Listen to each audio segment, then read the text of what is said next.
Acts 27.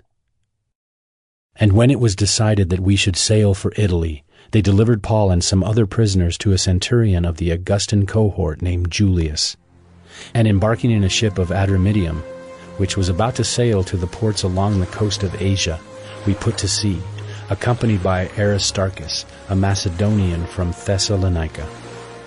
The next day we put in at Sidon, and Julius treated Paul kindly and gave him leave to go to his friends and be cared for. And putting out to sea from there, we sailed under the lee of Cyprus, because the winds were against us. And when we had sailed across the open sea along the coast of Cilicia and Pamphylia, we came to Myra in Lycia. There the centurion found a ship of Alexandria sailing for Italy and put us on board. We sailed slowly for a number of days and arrived with difficulty off Cnidus. And as the wind did not allow us to go farther, we sailed under the lee of Crete off Salmone. Coasting along it with difficulty, we came to a place called Fair Havens, near which was the city of Lasea.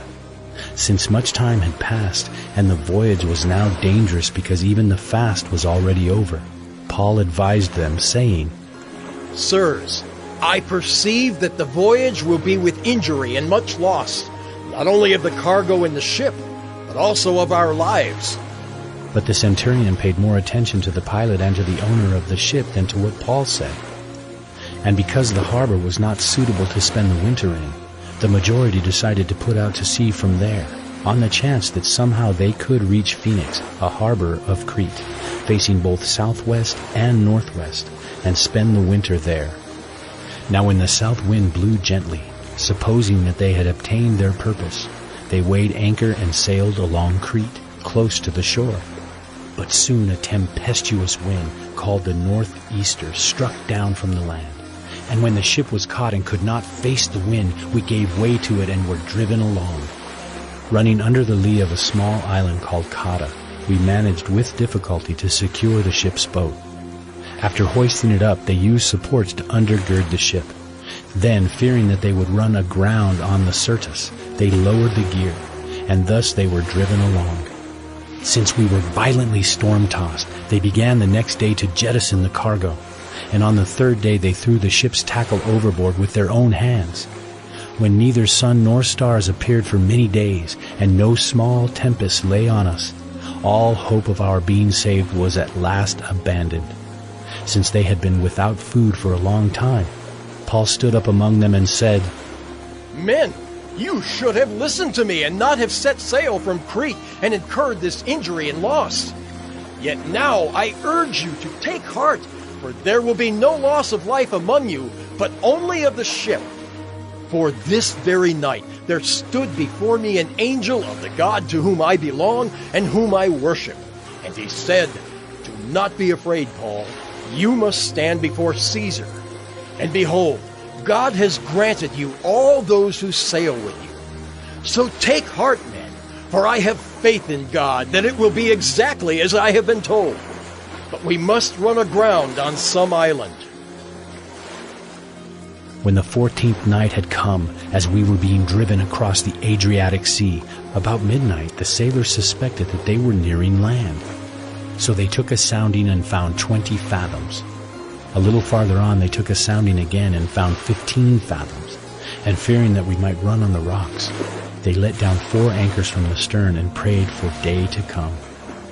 And as the sailors were seeking to escape from the ship, and had lowered the ship's boat into the sea, under pretense of laying out anchors from the bow, Paul said to the centurion and the soldiers, Unless these men stay in the ship, you cannot be saved. Then the soldiers cut away the ropes of the ship's boat and let it go. As day was about to dawn, Paul urged them all to take some food, saying, Today is the 14th day that you have continued in suspense and without food, having taken nothing.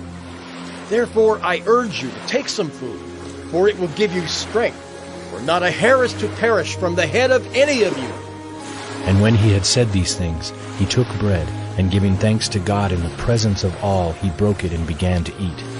Then they all were encouraged and ate some food themselves. We were in all 276 persons in the ship, and when they had eaten enough, they lightened the ship, throwing out the wheat into the sea. Now when it was day, they did not recognize the land, but they noticed a bay with a beach, on which they planned, if possible, to run the ship ashore. So they cast off the anchors and left them in the sea, at the same time loosening the ropes that tied the rudders. Then hoisting the foresail to the wind, they made for the beach. But striking a reef, they ran the vessel aground. The bow stuck and remained immovable, and the stern was being broken up by the surf. The soldiers' plan was to kill the prisoners, lest any should swim away and escape. But the centurion, wishing to save Paul, kept them from carrying out their plan. He ordered those who could swim to jump overboard first and make for the land, and the rest on planks or on pieces of the ship. And so it was that all were brought safely to land.